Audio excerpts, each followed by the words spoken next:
Despite all my worst efforts, I'm probably very late to the conversation, with this video coming out exactly a week after push beta has ended. But that's for a good reason. There's already feedback aplenty to be found, be it on YouTube or on forums. And surprisingly, much of it is either positive or constructive, despite how miserable place forums can be and how rough around the edges the push itself is. Speaking of push, the mode itself shows potential, especially when played in disorganized organic way. It can be fun, but it can also turn into video game equivalent of Chinese water torture uncomfortably fast. I have never seen a mode devolve so rapidly as the meta gets discovered and become more anti-fun than this one. Don't get me wrong, if you had fun, that's good for you. There's always a chance I just had a terrible luck. But that only means I speak from experience about every issue I'm going to point out and propose a solution for. Firstly, what I want to focus at is the objective itself. The simplest to explain issue about it is that it is too small. The only point in push is the same size as side nodes in conquest maps.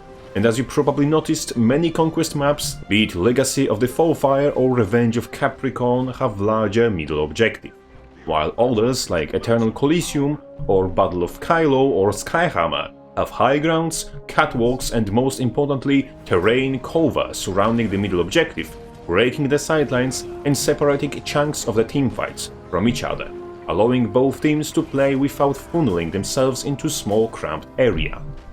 In push, the objective is not only as small as the side objectives in Conquest, but it also pretty much forces people to stand in it, as if no one contests the bloody thing, enemy is going to run off with it almost immediately, and it is hard to recover from such situation.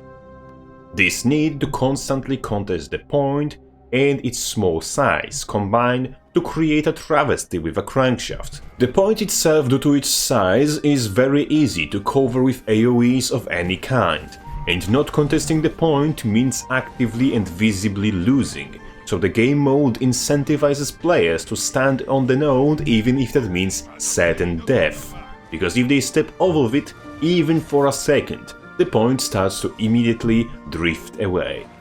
Because the point moves, it is also harder to force the enemy off of it, as the moving objective practically forces them to kite you while contesting it. And if you dive into the enemy death ball to try and stop the point from moving, by the time you made an impact, your team is probably in 4v5 scenario now, trying to salvage the situation after your untimely departure to the Grand Dimension. Also, if you have seen any high-level Conquest gameplay, there's quite a lot of kiting happening off of the nodes, as of course, not dying is pretty much always worth more than eating the dead for 15 seconds and hauling your magnificent buttocks back from spawn. Kiting off of the objective, in the mode, or objective starts moving as soon as you step off of it, is immediately and visibly punished. In Soviet Russia, the point kites you. Jokes aside, that immediate punishment in form of losing ground will teach players not to kite off of the node, reinforcing bad behavior and making players far more prone to commit to bad decisions, hurting the learning process. And that's even further exacerbated by the fact that every inch of ground you lose means there's even more ground you'll have to cover to regain the advantage. This last problem wouldn't exist if the victory was decided by the final position of the point. But no, it's decided by each team's high score, aka who pushed the thing further into the enemy ground at some point in the game. Meaning, to regain the chances of winning, losing team has to first push as much as enemy team pushed once back to the middle of the map, and then push the same distance again into the enemy territory, meaning it's even more incentivized to commit to the point even if it's basically a guaranteed death. In short, the point-related issues are as follows. It is too small to accommodate for all-out 5v5 brawl, which works to the mode's detriment, and is too easy to run off with, forcing players to contest it or lose ground, in situations where contesting is a certain death. Point being so easy to run off with means players can't focus on their individual gameplay for fear of losing ground, and can't kite in the proper way for fear of losing ground as well, both of which reinforce bad habits. Proper play and decision making shouldn't be punished by core mechanics of the mode.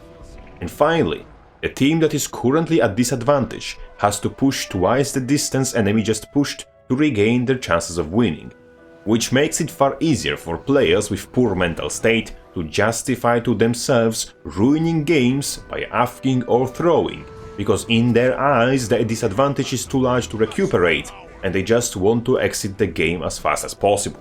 Making the point larger, closer to the size of middle point in Revenge of Capricorn, would prevent teams specializing in AoE vomit from dominating the conquest fights, as it would at least be impossible to cover entire surface area of objective with layers upon layers of AoEs, giving at least some ground to stand on for the opposing team. Secondly, there needs to be a short capture time before point starts moving. Something between 3 and 5 seconds is what I'd consider for testing. That way, stepping off of a point to, for example, sidestep a damaging ability or using a skill that prevents capture point contribution isn't immediately punished with loss of ground. On the other hand, half of that time should be required to neutralize the point and bring it to standstill. So now, the larger, easier to contest and keep stationary point still requires some commitment to prevent from moving. And finally, the winning should be determined by final position of the point, not by high score. That way, team on the back foot by regaining ground recuperates their disadvantage instead of merely buying themselves the privilege to try and turn the game around. And in case losing team manages to push past what winning team previously managed, the other team isn't put in the same hopeless situation of having to push through the entire map that their opponents were mere seconds before, essentially making the whole game less snowbally, less cancer, and more interesting. Secondary issue I saw with the game mode also stems from it being so centered around a small objective. Players are more likely to be clipped by stray damage, and therefore pretty much everyone is in combat with everyone, meaning every kill confirmed, as high likeliness of rallying everyone on the opposing team, making every fight feel confusing and random in a frustrating way. I personally had situations where I fought an enemy on the side, seemingly separately from main teamfight, and downed the sucker 3 times, and he rallied seemingly for no reason 3 separate times, because someone in a different zip code kicked the bucket. I also had fights where I rallied for no goddamn reason, because looking angrily at someone on the opposing side of the map supposedly put me in combat with them, and it just so happened our soul beast turned them into a pincushion and T-posed over their grave. Multiple people fully rallying off of kills is already borderline stupid even in Conquest, and it bears repeating that ping-pong rallies aren't fun to deal with and end up confusing, especially for newcomers. From my observations, the most bad decisions are made specifically in relation to downed enemies and teammates, as new players don't understand the specifics of how rallying works and when committing to a revive, cleave or stomp is a good and when it is a bad decision. And I saw those bad decisions dictate outcomes of fights and sometimes entire matches. And after few solid games of push, new player will only have even more questions in regards to how rallying works, as the mode does absolutely everything it can to sell them false information. Rallying need to be taken back to the drawing board and reworked. Push only highlights that fact. Finally, the map. It is the emptiest plot of land I have ever seen. It's devoid of cover, devoid of terrain, and of anything remotely worth interacting with. A lot of kiting and outplayed in GW2 is terrain dependent or at least terrain enhanced. How are new players supposed to learn how to utilize terrain to their advantage on a map with virtually no terrain? The map even lacks cover, let alone viable climbing spots. Those untextured rocks in the middle are a gift from God, but nowhere near enough. 90% of the time, you're out in the open to be picked off by whoever has the higher range than you. I personally had this done to me by rangers and deadeyes, and I have done this to other people with my spear and rifle builds. This map desperately needs more cover, and more terrain in general.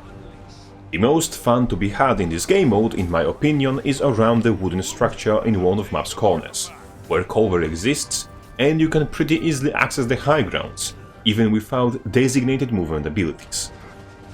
The stone ruins in the opposite corner are a little bit less of a playground for kiting and give less gameplay opportunity, but are still miles better than plain open space filling 80% of the map's entire surface area.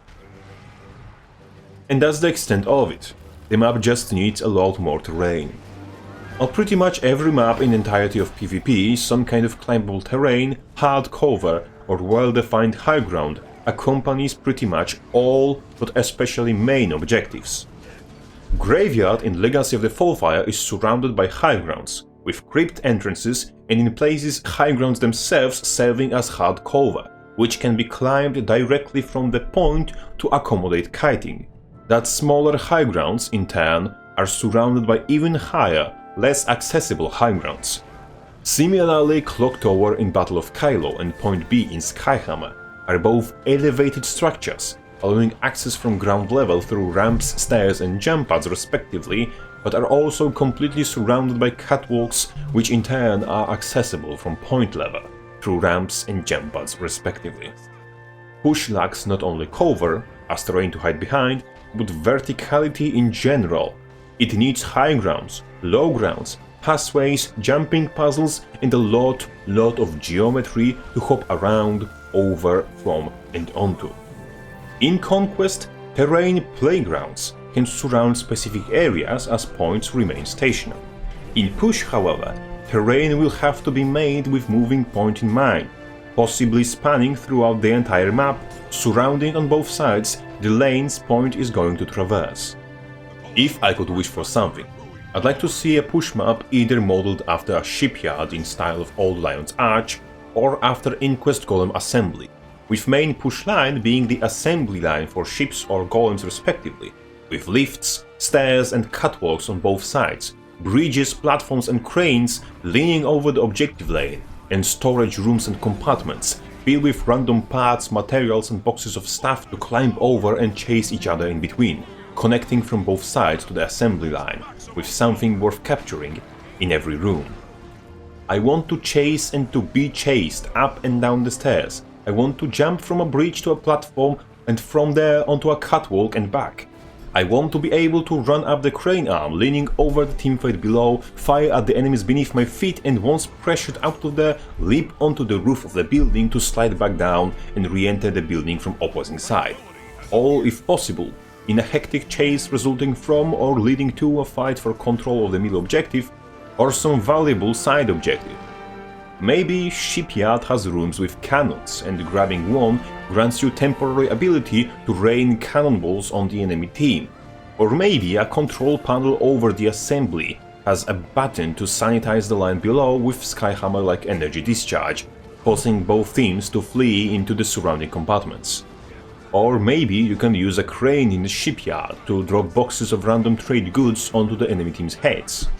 Or maybe there are angry specimens contained in the facility and a button somewhere to open cages and unleash them onto the opposing team.